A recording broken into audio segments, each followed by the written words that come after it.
নমস্কার বন্ধুরা, বর্তমানে আমি এখন ভালো আছি। আশা করছি আপনারাও ভালো আছেন। তো আমার চ্যানেলে সবাইকে স্বাগত এবং বলব সবাই পাশে থাকবেন। যারা সাবস্ক্রাইব করেছেন তাদেরকে অসংখ্য ধন্যবাদ।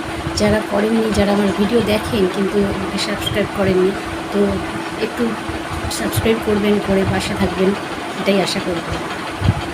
তো আমি আজকে একটা আমার জীবনের ছোট গল্প বলতে চাই আপনাদের কাছে।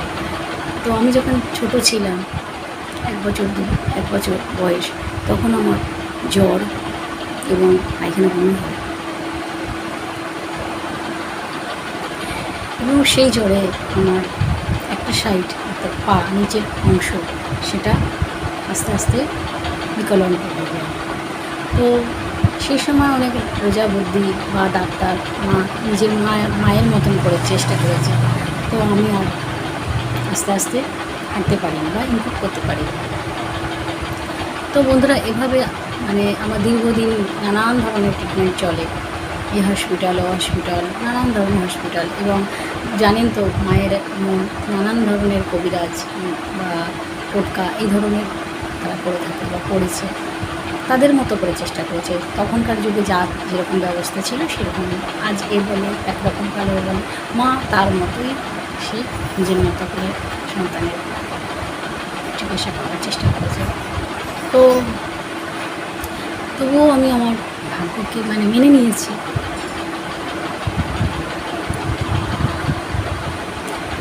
মেনে নিয়ে এভাবে নিজের জীবনকে চালিয়ে যাচ্ছি। প্রতিটা মুহূর্তেই লড়াই করে চলেছি, লড়াই করে বাঁচতে হচ্ছে।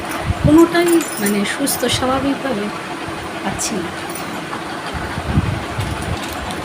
আস্তে আস্তে এভাবে ট্রিটমেন্ট কমতে থাকলো, আমিও একটু একটু বড় হতে থাকলাম।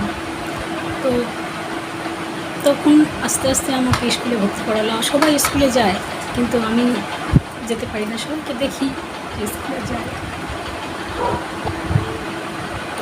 আমারও ইচ্ছা হয় যে আমিও স্কুলে যাব, পড়ালেখা করবো।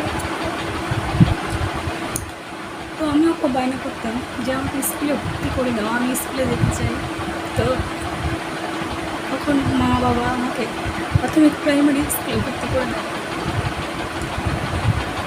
তো যখন আমি এমপি, সবাই কিন্তু মাস্টারমশাই দেখতাম পড়া ধরতে, তো আমাকে ধরতো না। তারপর বলতাম আমি, মাস্টারমশাই আমাকে পড়া করো, আমাকে পড়া করো। আমাকে তো পড়া ধরলেন না, সবাইকে তো ধরলেন।